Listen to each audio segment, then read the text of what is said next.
Welcome to my Conversations with Deborah, a bi-coastal dialogue with Deborah Manning, and I'm Malcolm Berman. Hey, Deborah, good morning or good Hey, afternoon. hi, how are you? It's I 3 always say- o'clock in the afternoon. I always say good morning, even though it's know. afternoon here, because the thing is, I do my running in the morning or the walking in the morning, and that's when I see the most people. And That's the people right. that I see then, I say good morning, and it carries over even if it's in the evening. That's true. Well, it's about 3 o'clock in the afternoon here. I'm in Greenville, South Carolina. I'm a native Californian that moved to Greenville about 5.5 years ago. And I'm accompanied by two of my marvelous cats. One over here, his name is Max. He's the youngest of the crew. And this one over here, she's sitting here guarding the door, and her name is Gracie. She's the mistress of the house. Did you ever see Downton Abbey? Yeah. Downton Abbey had, of course, the missus that was there. She is that missus. She keeps everything in line around here, I'll tell you. Who's that? Smith. What's the first? Margaret, not Margaret Smith. No. Maggie I Smith. can't even remember the name. Maggie Smith. I love Downton Abbey because Downton Abbey was just, what to talk about, a slice of times gone by, a slice of history. They started at the sinking of the Titanic. And they were talking about heirs to this castle, the Downton Abbey castle, drowning. And there was, of course, the big to-do about a woman inheriting the fortune, which, in fact, at that time, women could not. Speaking of that, and PBS has got a new series on, which you may want to watch or maybe not want to watch. It's called Atlantic Crossing. And it is the beginnings of World War II from the perspective of the Norwegian king and queen. The queen became quite instrumental in talking Franklin D. Roosevelt into joining the war against Italy and against, of course, the Germans. So a little bit of history. It's a little tough to watch, I must say, but it's interesting to see history as we're living through some very interesting times. What's on your mind today? Well, there are many things. Number one, we're talking about Europe, and today it's the Prince Philip has passed at 99 years old. Did you watch The Crown on Netflix? I watched The Crown.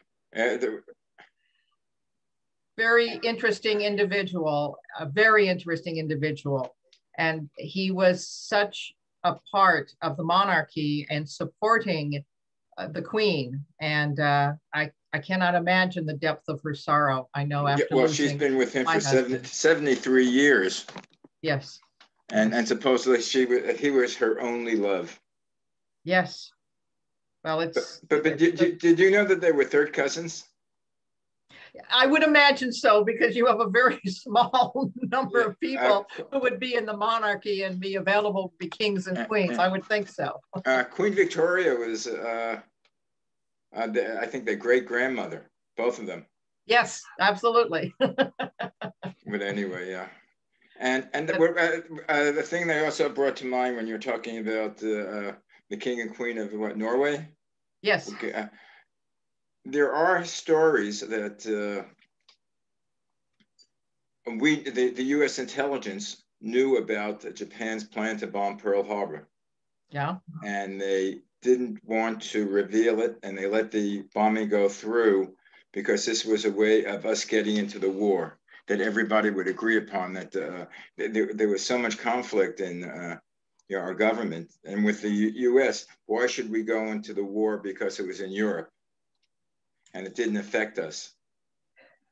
Well, I must say, after experiencing 4 years of the intelligence agencies' hatred, out and out hatred of President Trump, I probably would have not believed that, as I would have simply written it off as a conspiracy theory.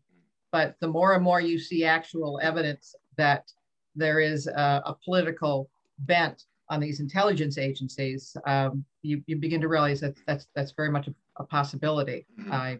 I don't know. I would certainly hope not. But once again, with what happened with President Trump and all of the Russia, and it turned out to be not, and the other conspiracies and what have you, the intelligence agencies certainly did not in any way, shape, or form they were not unbiased Well, towards, I towards the don't last want to get into administration. that, but I don't think the books are closed yet. I think history still has some more information that will be written about this. And Yep, I again, think so. because I have a feeling that I think I told you, years ago, it's follow the money. Oh, absolutely. And I think that a lot of the financing of the aforementioned president has been, from the Soviet Union, not the Soviet Union, but from Russia. But I don't want to get into that. I want to get to the several things, the craziness of the world. Like I was reading the paper this morning. They have some sort of, I don't know if it's a convention or a parade of the KKK in Orange County. Well, that was the bedrock of the John Birch Society. And when my parents and I, our whole family, moved into Orange County, into Dana Point in the early 60s, they were quite prevalent. They were quite prevalent. Once again, as my late husband Tom would say, that he was always worried about the crazies on the left and the crazies on the right. And I got to tell you, there's no place for that sort of situation. I understand, their right to march and blah, blah, blah, and all of that. And they certainly have their right to march. But I don't believe that. And the other thing that I don't quite understand is this whole comment about systemic racism. I don't know where all that talk is coming from, because of course, the difficulty is that as being a white person, I'm not going to apologize for being white, but I may not obviously know what the problems were for Blacks and Hispanics.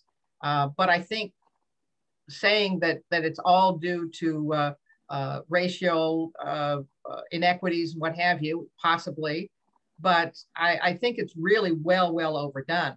And it's dividing this country along racial lines, along lines of whether you're a man or a woman or whatever you want to be called, a they or an it or whatever.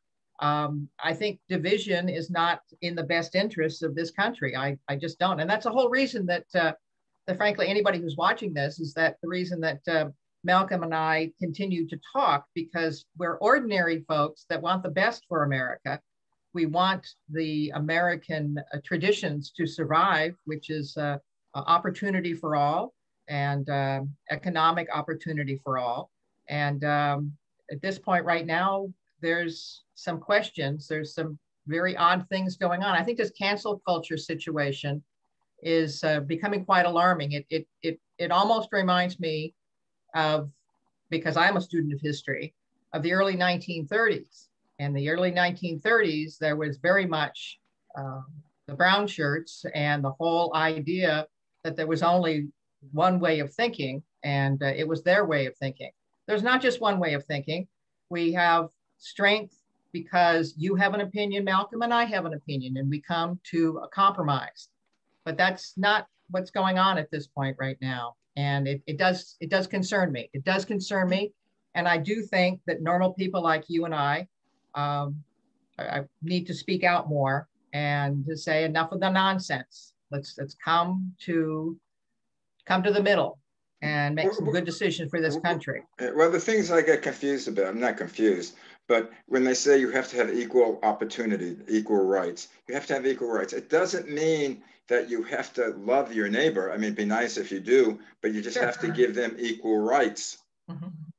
Well, I think you need to give them equal opportunity. For example, you and I talked earlier about opportunity zones, and our representative, Senator Tim Scott, was able to talk to President Trump and was very angry at some of the things that Trump had said in regards to, I believe it was Charlottesville.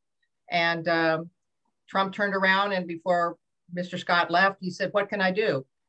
Tim Scott says, "You need to really have opportunity zones, have areas where in minority areas, whether it be Black or brown or Asian, where there can be tax credits, businesses can go in, businesses can get started, and that you are fostering a feeling of opportunity." And I'm 150% behind that.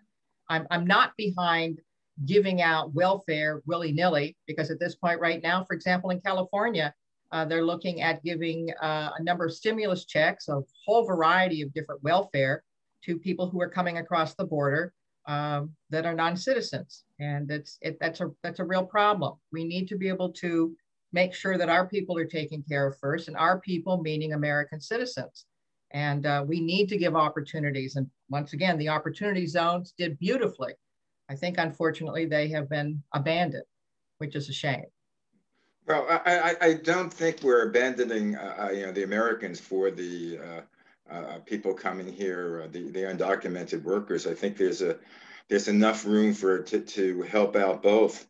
I mean, if someone is starving in the street and you see them, you don't say, "Excuse me, could you show me your American citizenship, or could you show me your green card?" They're starving. You eat them. When you see a cat, as you adopt a cat, you say, "Well, were your parents married? Who are your, why are you here?" You see a cat and you adopt it, or you take care of it. It's very similar to that. The thing is, but our problem is that at this point right now, we have open borders. And I think I'm very resentful of the fact that this current administration does not want to take care of things. We are being overwhelmed by unbelievable numbers of people coming across the border. And I only have stories from people that I know in San Diego, my brother who happens to be in Santa Barbara, and with the defund the police situation that's happening in Santa Barbara, for example, they're now asking, because my brother is working basically as a pseudo park ranger, they're asking him to be able to protect the county park. That's absurd. My brother has told me, and I had a conversation with him 2 days ago, he says it's unbelievable. And once again, he was a stalwart Democrat, absolute stalwart Democrat, liberal. And he says it's unbelievable because at this point right now, we are being inundated and homeless camps are being set up. And he said, and these people that are coming across in many cases are cartel and are quite a criminal element. And he is very, very concerned. I'm concerned for him as well. Yeah. I'm concerned for him as well. I think, well, not that it's exaggerated. There is, I would say, I agree, there is a crisis on our border. That's but good the to crisis start. wasn't caused by the Democrats. It wasn't caused by the Republicans. It was caused by a need. And the need, because let's say the Guatemala has gone through torrential weather, and the crop, I don't think the farmers can grow enough food for them. El Salvador was involved with the crime, with the gang element. Mm-hmm. And there has to be a way of, many of these people don't want to come to America. They don't want to leave their country, but they can't live in their country. It's like the Syrians who, have been on the border of other countries because they can't live where they are. So it's not a matter, gee, I want to come to America. Yes, some people say they want to, but a lot of the people have to move. Now, what do you do? Now, the question is, Biden has inherited this. Biden has inherited this because in the 2 months he's here. No, it was, my dear, it was working. It was working fine. We had everyone waiting on the border for their asylum claims. And Mexico said they were perfectly fine keeping them there. They were having, unfortunately, Mr. Nice Guy said, "Come on," and you have to go over that. No, it wasn't working. Malcolm. It wasn't working on fine. The people who came over were being terrorized in Mexico by the Mexico cartels and the Mexican gangs, and there were still children coming over and still children being separated. So it wasn't. There has to be a middle ground. It wasn't caused by Biden.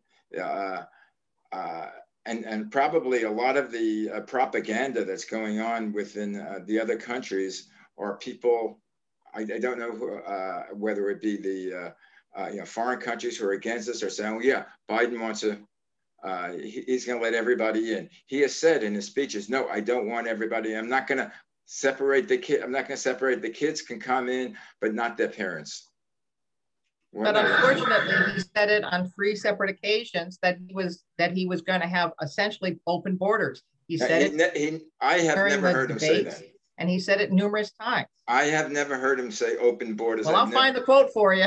Find the quote. I've never for heard any, because I was astounded to hear any it. Democrat. Well, I don't know any Democrat, but I've never heard them say, "I want open borders, nobody people come in." But the thing is, with the southern border, well, I think the term is a hot button term, open borders.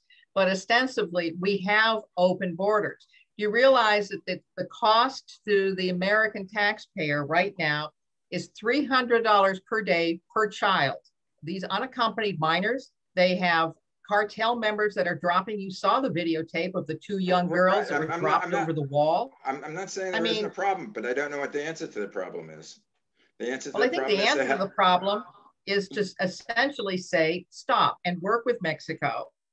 Have them stay over in Mexico. Well, that's what they want to do, but then we're going to be spending $1 million giving it to Mexico. But the other question I have is that Vice President Harris is supposedly in charge of all this.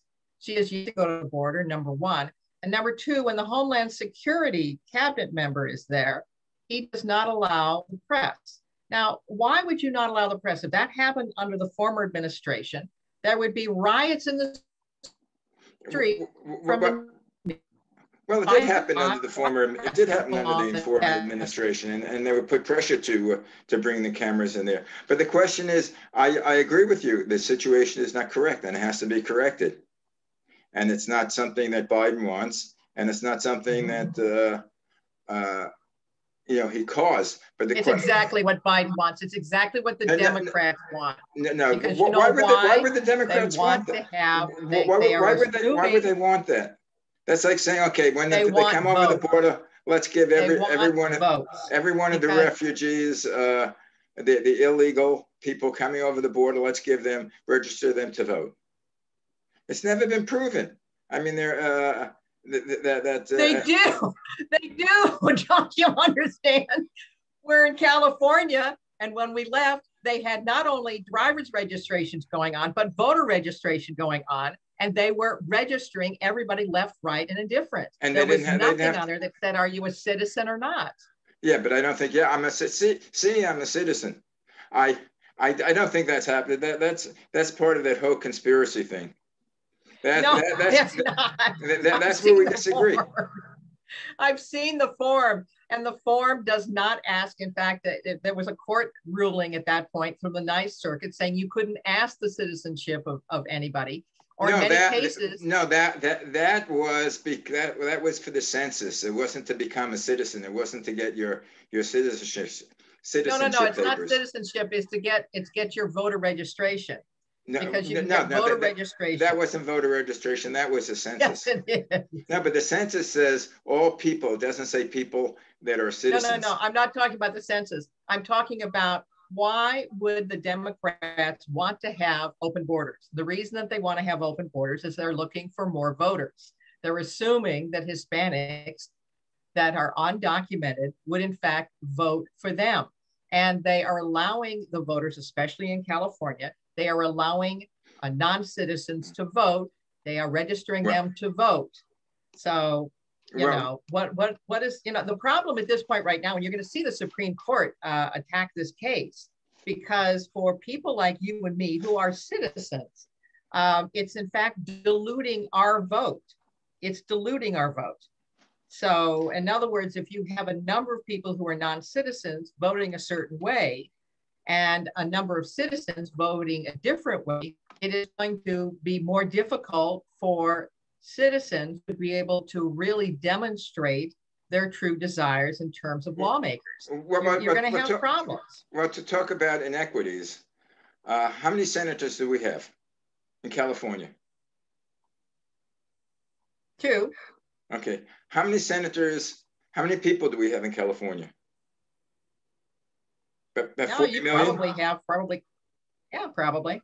Okay. How many people do they have? And 20 million, and this is a joke, probably 20 million as not citizens. Okay.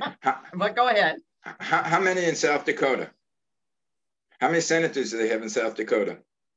I don't know how many South Dakota. But once again, one man one person, one vote. They have two senators in South Dakota. They have two senators in North Dakota. Originally, they were one state, which they broke up to the north and south. How many people do they have there? Minimal. Now they have four senators representing them that have equal rights as a senator. It's twice what they have in California. Am I being represented equally?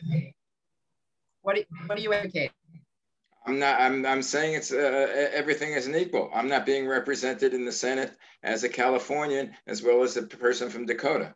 Well, you are being represented as representative, and once again, as the House of Representatives, that is supposed to be a more quote unquote equal representation of us. And sure, the state senators, the whole reason the Constitution was together is they wanted to make sure that populous states like California or New York did not dominate the political scheme of things, that the people in South Dakota and North Dakota had also a voice. I mean, that's the founding fathers and mothers in this case. But shouldn't the voice be more representative of how many people there are? If two people, I must say that the problem would be is I really don't. One of the reasons I left California was the inequities that many of the middle class were subjugated to. We were not being represented at all, and that's one of the reasons that I came along with my family here to South Carolina. And we are certainly, as middle class, far better treated than we were treated in California. I believe at this point right now that California, because it's one party rule, all you have is press, and you only have the liberal progressives represented. You don't have any of the Republican represented. But by the way, Deborah, as I say, my biggest. Yeah, Deborah, I don't know if this is going to come out or not, but you for some reason, you're not coming out clear. So I apologize to our audience if you're listening to this, but we are this pawns with what we're doing. We have no control over it. I'm not blocking out Deborah, even though I disagree with her. but as we were talking, is it coming out clearer now? Now you're coming in clearer. Okay. So I don't know. There might be 5 minutes where you go again. Don't hold me personally responsible. I think it's a Zoom people are looking at this. Malcolm, we go back a long way. But I want to talk about the craziness of the world. Like we were talking in Orange County, they have the KKK is going to march, and I don't know if they're going to march or they're having a convention or what city? Huntington Beach. What city is it going to be Huntington Beach. Oh no. And actually, I have a personal stake in this. Aside from not liking them above all, they're against Jewish people. I'm Jewish. Mm-hmm. They're against all kinds of people. They're against all kinds of people, and I'm against them. I'm sorry. Yeah, I think the only thing they're in favor for is I'm not sure what they're favor for. I think there's Christians. They're not Christians. No, they're not Christians, but I think they're anti-Catholic. They're anti-Jewish. They're wackos. They're anti. I'm sorry, they're wackos. They're anti-Latino. They're anti-Black. Yeah. There's no place for that. They're a fringe group, and there's lots of different. The David Koreshes of the world, the crazies of the world. But that's not the norm, and we've got to make sure that normal people express their views. It's been very, very difficult now, of course, with social media, because with social media, all the censoring that's been going on. For example, they just censored Ron DeSantis from Florida, the governor of Florida. He was having a meeting about COVID. And they had a number of scientists and a number of professors from Yale and Stanford and Harvard talking about the success of Florida, where they opened up quite early in the game. And it's resulted in fewer COVID deaths per capita than many of the other states, California, one of them. So unfortunately, it was censored. It was taken off YouTube, because they felt that it was not correctly, it was politically incorrect. Okay. Now tell me, what is the logic if he has taken off the ban on wearing masks and let it up to the individuals and not including social distances? Why is this conducive to stopping the virus? Well, you got to look at, but strangely enough, you've got to look at the statistics coming out of Florida, the number of cases, the number of hospitalizations. No, I'm not denying it. What I'm saying, does that mean we should? What happens if all of us would take off our masks and don't do social distances? Does that mean the viruses, the COVID, will go away? Well, I think we need to look. There shouldn't be any preventive material, any preventive. No. But let's just get away from the politics on it. I think that Florida is an interesting case where they did away with the mask, they did away with social distancing and what have you. They had at first a flare up, but at this point right now, they have better case results in terms of COVID, fewer hospitalizations, fewer deaths than most any of the states that stayed closed. So I think that we need to look at that as why, what happened in Florida that made COVID essentially not be an issue. And I'm not sure what that is, but I do wish that we'd have some good solid information as to what the difference was. But once again, YouTube decided, and that's with Google, decided to silence the inquiry. It was a scientific conference that Ron DeSantis was having, the Florida governor was having, with all of these various scientists were saying, we're not sure what the devil happened, but it looks as though maybe opening up might have been a better way to go. So, like I say, again, I don't see the reason. I don't see reasoning that behind that. But if you have people, if you have stats, and if you have scientists who are well trained and respected out of universities like Harvard and Yale and Stanford saying, we need to examine something here, being blind to it really concerns me. We need to have discussions about why Florida was so successful. I want to know why, but I won't be able to know why. But are you wearing your mask? I always wear my mask until such time as I want to find out why Florida did so well. I want to be careful about things. Well, I want to be also, but a lot of people, I'm not sure in this particular instance, but I know YouTube will say they're not going to report anything that they think is harmful for the American public. But why are they the discriminator? Why are they the editor? Why are they the discriminator? Because they are not scientists. Are they scientists? I don't think so. Oh yeah, but the majority of the scientists say that you should be wearing masks. No. They're not. They're up in the air at this point right now. And the point is, no, Malcolm. We need to have discussions. We need to have discussions. We need to have both sides, not just one side. So do you think Fauci his theory shouldn't be expounded? Fauci. Well, the problem with Fauci is that first, when we first got started, it was no masks and it's not communicable. Well, then we went to masks, and then we went back and forth, and then we went to double masks. And I mean, it's just the problem with Fauci is that once again, he's a grandstander. And I'm sorry, I really wanted to trust him. But the problem is he says too many things that are, quote unquote, popular with the news media. We need good, solid facts. Something positive happened in Florida. We need to find out. Well, I have to look at the numbers in Florida because I'm not.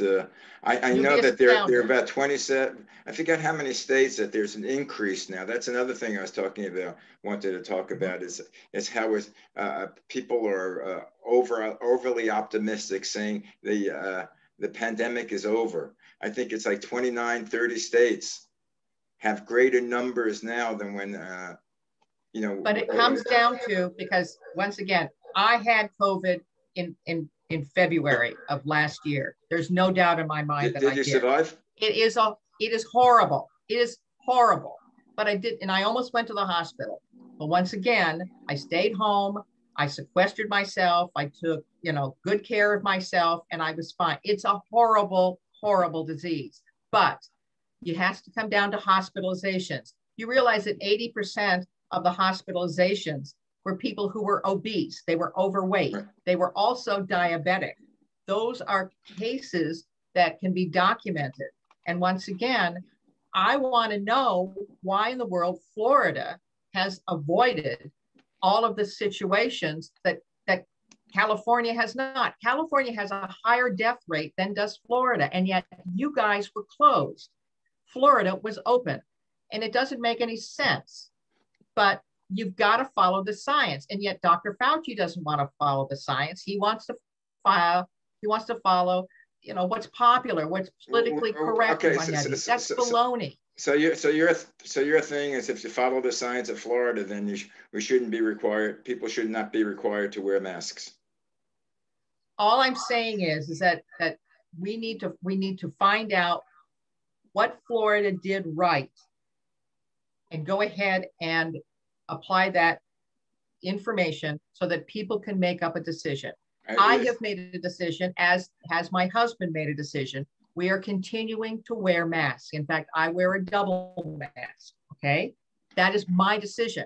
But I do want to have these businesses open, and for them not to be open is hurting small business, unbelievably so, and not having schools open, hurting kids, hurting children, having toddlers thrown off an airplane because a 2-year-old will not wear a mask is baloney. Well, I'll say it even more. It's bullshit. I mean, there's certain things that are, going over the border, going over the line. But so you think business should be opened, and there should be no mask requirement for them?